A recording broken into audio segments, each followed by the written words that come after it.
You survived another week. Thank you for listening, downloading, and supporting the Black Man with a Gun show. This week, bump stocks. What's the deal? What is a bump stock? Have you ever heard of a scapegoat? And the skinny on mass murderer Stephen Paddock. All this and more coming up next. This portion of the show is brought to you by Black Man with a Gun Reloaded. You can get your autographed copy from me directly by emailing me at blackmanwithagun@gmail.com.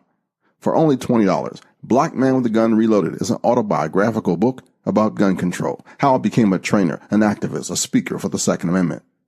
This book has a glossary that will make you sharper. It belongs on the bookshelf of every gun owner. Black Man with a Gun Reloaded. Email me at blackmanwithagun@gmail.com today. It's also available on Amazon without the love. Blackmanwithagun.com, Ken Blanchard's Pro-Gun Podcast. All right, after John Wayne leads us in the Pledge of Allegiance, we'll be on episode number 609, Bump Stocks. What's the big deal? I pledge allegiance to the flag of the United States of America and to the republic for which it stands, one nation, under God, indivisible, with liberty and justice for all. You probably didn't even realize that this week, the Bureau of Alcohol, Tobacco, and Firearms and Explosives outlawed the dreaded bump stock. I bet if you have one, you're probably the only one on your block. What the heck is a bump stock? A bump stock is a gun stock that uses the recoil action of a semi-automatic pistol or rifle to simulate fully automatic firing. A gun stock is the part of the gun that connects the firing part of the gun to the human who operates it, and usually as a rifle or a shotgun. The mechanism of the bump stock is quite simple. The bump firing stock is in two pieces, allowing it to slide back and forth as if on a drawer slide. It's called bump fire because the recoil of the gun sends it backwards and the shooter causes the gun to go forward, bumping the trigger. Bump firing can be done on most semi-automatic firearms without the addition of any mechanism. Bump firing is done by releasing the grip of the gun and letting the firearm ride freely. The trigger finger is held stationary. Each time the gun completes the firing cycle, the shooter pushes the gun forward. The trigger contacts the trigger finger and the cycle continues. So what the heck is the purpose of this thing? And why are they out there? Some people say it's for those who are handicapped or elderly and can't manipulate, but for the most part, it's been an entertainment purposes only. It's not that accurate, unlike fully automatic shooting. Most people who have them do it so they can legally experience the closest thing to automatic firing. It should be clearly understood that a bump stock does not change any aspect of the firing mechanism of the gun. Since it really doesn't change anything, it didn't change the classification of the firearm either until this week. The Trump administration rolled out a new federal regulation Tuesday, officially banning bump stock. The NRA signed off on it. A lot of folks are pissed off. The Alcohol, Tobacco, and Firearms had previously concluded that bump stocks were merely a gun accessory or a firearm part and not subject to federal regulation, but President Donald Trump called on the Justice Department to outlaw the devices soon after the tragedy. Do you remember the tragedy?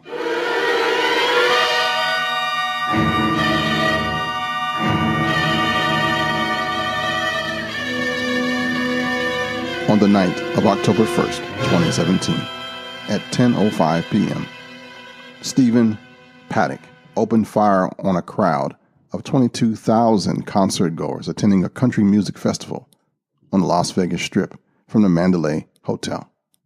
The incident is the deadliest mass shooting by a lone murderer in United States history. Paddock opened fire from his hotel room, room 32135, at the Mandalay Bay Hotel and Casino into a large crowd of concert-goers at the Route 91 Harvest Music Festival on the Vegas Strip, killing 58 people and wounded 851 others before shooting and killing himself. In a statement from the Second Amendment Foundation, they say, "We recognize that banning firearms accessories is not a solution to violent crime." What do you say? A friend of ours says that every single American should be up in arms over this bump stock ban. He says, forget for a moment that we're talking about a piece of plastic that is a gimmick. Let's look at how this ban was put in place. No law was passed. No law was broken. The item was legal to purchase. Illegally, Department of Justice, with the stroke of a pen, outlawed these items. But how? Congress was not involved. There was no law passed outlawing these items. Such a law wouldn't be able to get through Congress. So DOJ violated the law in quite a number of ways to do it. They declared it a machine gun and subject to prohibition. The term, quote, machine gun, end quote, is very precisely defined in federal code.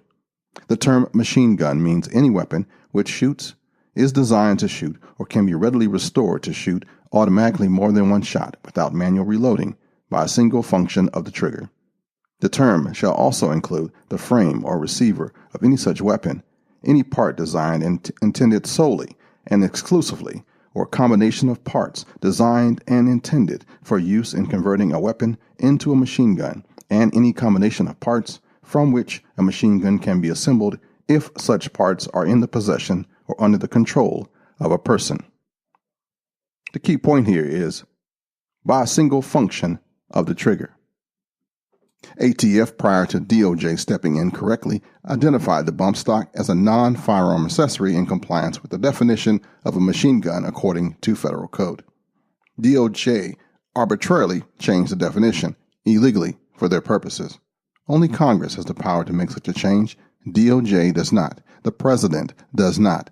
So we have a situation now where a lawfully purchased item is declared illegal through illegal means. This creates quite the constitutional crisis. If this is allowed to stand, there is no single area of federal code that cannot be modified at will by any agency, and they can do it without consent of Congress. This, ladies and gentlemen, is the very definition of tyranny. This is not how our republic operates. On top of this, they are demanding the surrender or destruction of these devices without due compensation to the owners. Again, this is an illegal and unconstitutional act. We as Americans have a choice. We comply, we bend the knee, and surrender our freedoms. We do this on bump stocks, and the door is permanently open for future abuses of DOJ and other agencies. Or we resist. Do not comply. We fight it tooth and nail. We refuse to accept their narrative. We tell them no. We back it by force of arms if necessary. There is risk in the latter option. There is tyranny in the former. Pick one. You have no other choices. We have been far too tolerant of this out-of-control government for too long. Our representation in Congress and the presidency have for far too long taken our rights and liberties for granted. They have used our freedoms as bargaining chips for their political gain. If what they have done is now allowed to stand, they can ban anything they want. Guns, knives, cars, sexual preference, gay marriage, whatever, simply by deeming it so without Congress. Congress should be up in arms over this. They have been made completely moot. Their status in the government no longer matters. Yet, they sit quietly by and watch. It's now up to the citizens to do what is right. Mike says he is publicly calling for the president to rescind this stupid edict and for the DOJ to stop operating outside of its legal boundaries. He's calling on all Americans to fight this wherever you can, whether you're pro-gun, anti-gun, or whatever. Allowing this to stand will do harm to all of us. There is a constitutional process to be followed and has not been followed in this instance. The ban, the bump stock ban, is illegal and unconstitutional. Do not comply. Fight. This is from Michael Meadow. Another gun owner writes, the president is not protecting the Constitution he swore to do. I urge you to call, write, email, and donate to the lawsuits. We really need to get rid of our electoral system and make it so average people with common sense can run for office. Someone that can represent the average man and not be a crony to big business and the richest of America. I don't know about that, but let me know what you think. And another note from a patriot says, we pay the NRA to fight for our gun rights, not to decide which guns we should have and which ones should be given up. To me, this is one of the worst moves I've seen them make, and I believe the leadership at NRA He's only out for a paycheck now. They have sold us out, and I've given money to the NRA almost every time they've asked. But until I see some real fight for our rights and a 180-degree change on bump stock issue, I will not give them another dime. No compromise on our Second Amendment rights. What the hell are they doing for us in California? Jersey looks like nothing to me other than them setting us up for the biggest gun grab in our history. While they sit there on their butts and collect big-ass salaries, I feel absolutely betrayed by NRA now. A lot of us will become felons in 90 days thanks to the cowards at the NRA. And that was pretty heated, wasn't it? Yeah. So who was the guy who inspired the bump stock removal from everywhere and the changes of laws? And who was this guy, Stephen Paddock? Stephen Paddock. Depends on how you say his name.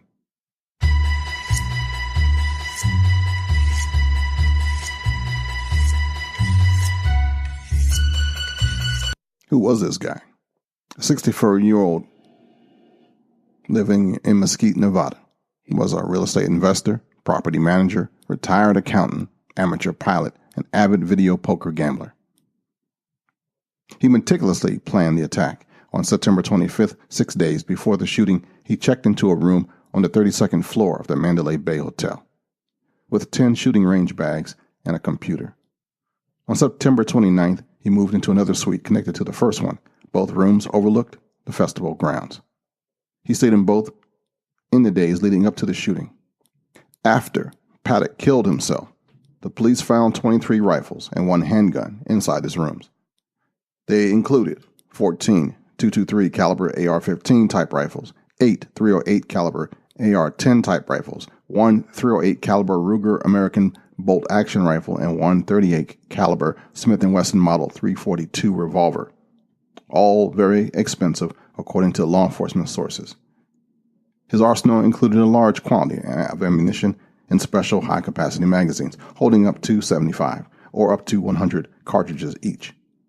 Some of the rifles were resting on bipods and were equipped with high-tech telescopic sights. And here's how the bump stocks got in there. All 14 AR-15 type rifles were outfitted with bump fire stocks. Audio recordings of the attack indicated Paddock used these stocks to fire at the crowd in rapid succession. At some point during the attack, on the concert goers, Paddock, who had placed a baby monitor camera on a service cart outside his room, fired about 200 rounds through his door. The shots wounded approaching hotel security guard Jesus Campos. The unarmed Campos had attempted to enter the 32nd floor first at 9:59 p.m. on an unrelated matter, but he found the door to the hallway screwed shut by Paddock. At 10:05 p.m., Paddock began firing thousands of rounds in rapid succession at the crowd below. He stopped shooting 10 minutes later at 10:15, and we don't really know why, but it is speculated that Paddock had committed suicide at that time. According to the chronology of the events established by the authorities, in the following days, the first 2 police officers reached the 32nd floor of the hotel at 10:17 p.m. A minute later, they were shown the location of his door. Between 10:26 and 10:30 p.m., an additional 8 Las Vegas Metropolitan Police Department officers joined them and began clearing other suites along the 32nd floor hallway. At 10:55 p.m., 8 SWAT officers entered the 32nd floor through the second stairwell nearest to Paddock's suite. Once all the other rooms of the floor had been cleared, at 11:20, more than an hour after the first 2 officers arrived, and 65 minutes after Paddock had ceased firing, the police breached his door with an explosive charge and entered the room. Paddock was found dead inside his suite from a self-inflicted gunshot wound to the head. In addition to the firearms and accessories found in Paddock's hotel room, there was a note that included handwritten calculations about where he needed to aim to maximize his accuracy. The note contained the actual distance to the target, his own elevation, and the bullet trajectory related to the line of fire. There were also a number of laptops in the suite, one of which is missing a hard drive. Forensic scientists discovered hundreds of images of child pornography. Coincidentally, his brother Bruce was arrested in North Hollywood on charges of possessing over 600 child pornography images. Now, this is like one of those side little things they throw in here. if they want to make you seem even worse than you are. All I can tell you for sure is that Paddock is dead and 58 people are dead and like 851 people were wounded from this thing. Everything else is just from research and reports and people's opinions of what happened. But we know what happened afterward. We don't have any answers on the why. But we do know now it's illegal to own, buy, or sell a bump stock. There is no grandfather clause either, meaning they must be turned in to the Bureau of Alcohol, Tobacco, and Firearms and Explosives without compensation. And possession could result in a $250 fine or a year in prison. And that law went into effect March 26, 2019.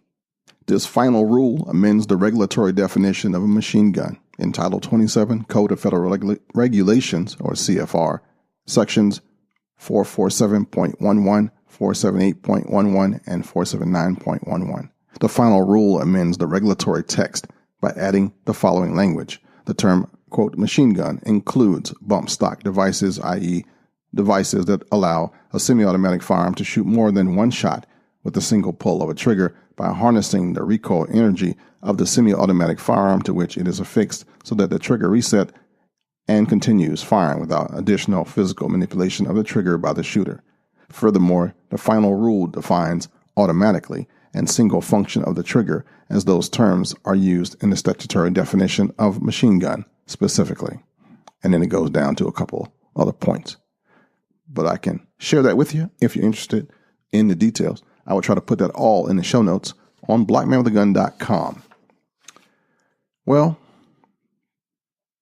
this brings us to an interesting point. One, how much is too much for you? Just asking. And do you ever think about how politicians use inanimate objects as scapegoats? You know, the scapegoat is a biblical term. It's a term from the Torah. It's a Hebrew term.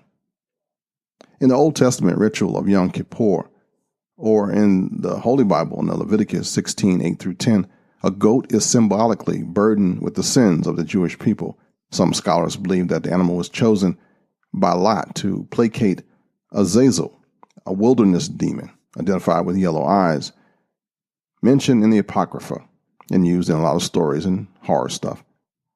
Then thrown over a precipice outside of Jerusalem to rid the nation of its iniquities.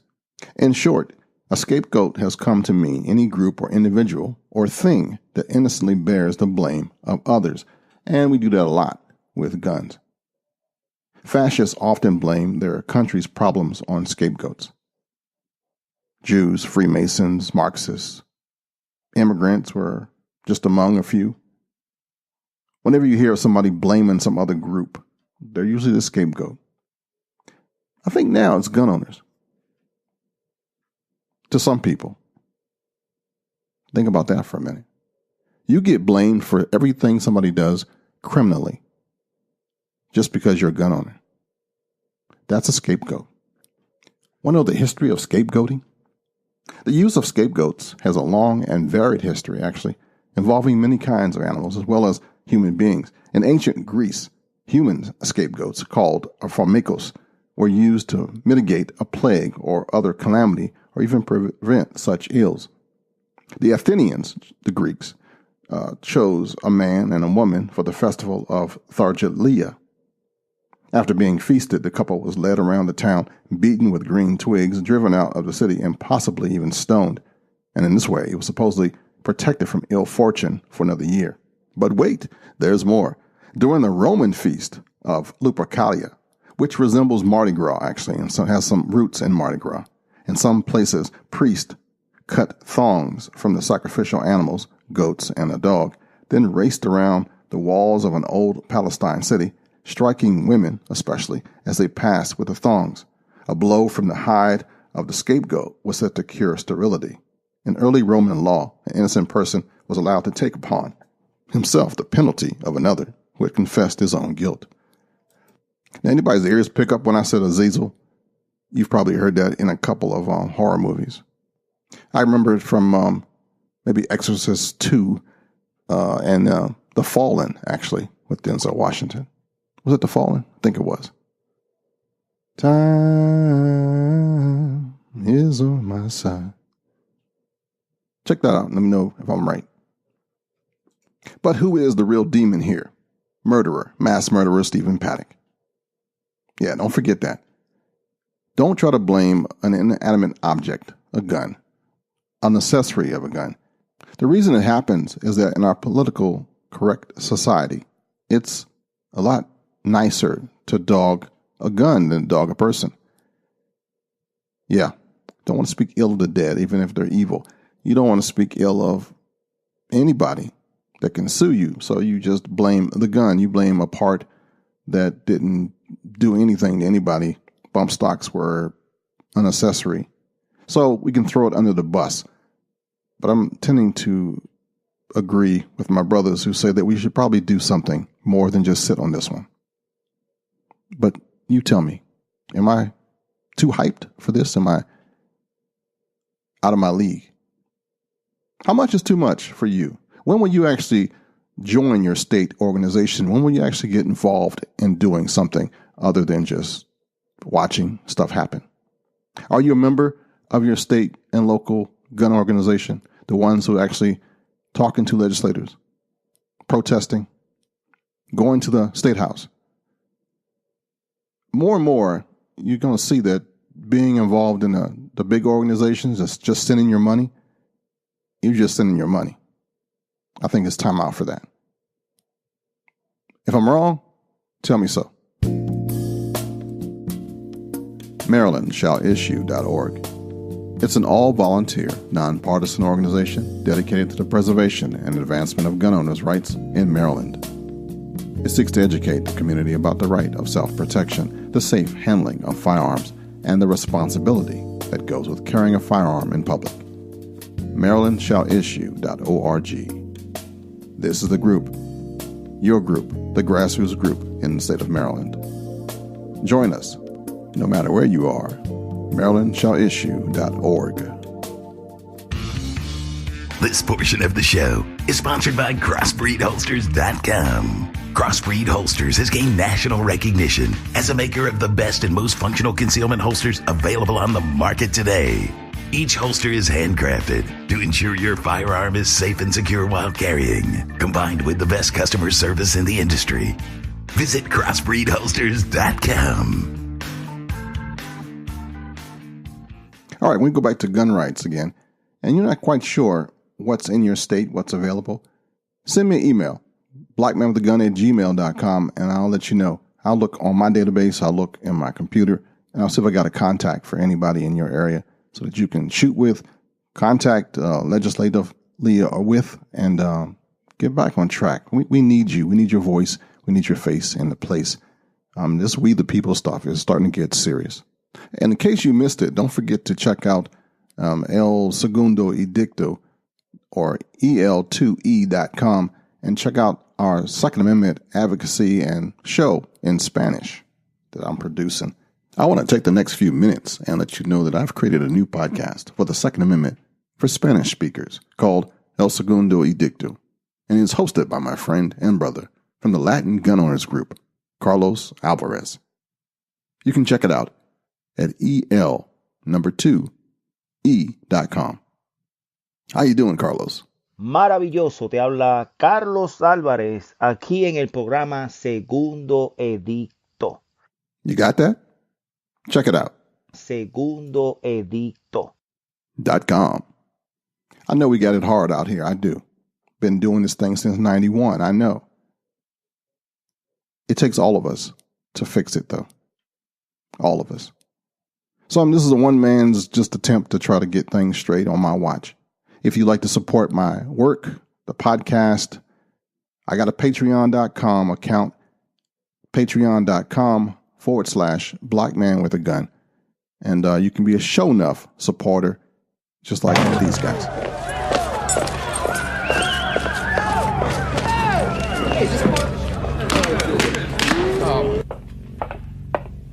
Are we the meanest? Are we the prettiest? Are we the baddest mofo low down around this town? Are we not the supporters of the black man with a gun? I can't hear you. Sure enough. Patreon.com/Black Man with a Gun. And that's that factory whistle down at the quarry. So like Fred Flintstone, I'm going to slide off the dinosaur's tail and head on out of here. Check out and subscribe to my new podcast, which is coming out April 1st, called How to Prevail. And you can find it and subscribe to it if you go to kenspodcast.com. It's real easy. We also got a Facebook page. We're trying to get emergency preparedness and emergency stuff, just tips and tricks and common sense stuff just to save my people. You're my people. And I want to make sure that we share the knowledge that we have. Amen? Amen. Remember, if there's anything that you need from me, you can contact me at blackmanwithagun.com and blackmanwithagun@gmail.com is my email address. I got some cool logo keychains for $5 to help keep me going. If you don't want to spend a $20 for an autographed copy of the book, we got stuff popping. Just need your help there. Our quote for this week is, "Strength doesn't come from what you can do. It comes from overcoming the things you thought you couldn't." Just in case nobody has told you this today, I love you. There's not a damn thing you can do about it either. Until next week. Shalom, baby. Until next time, friends. To keep in touch with Ken and his cause, head over to blackmanwithagun.com.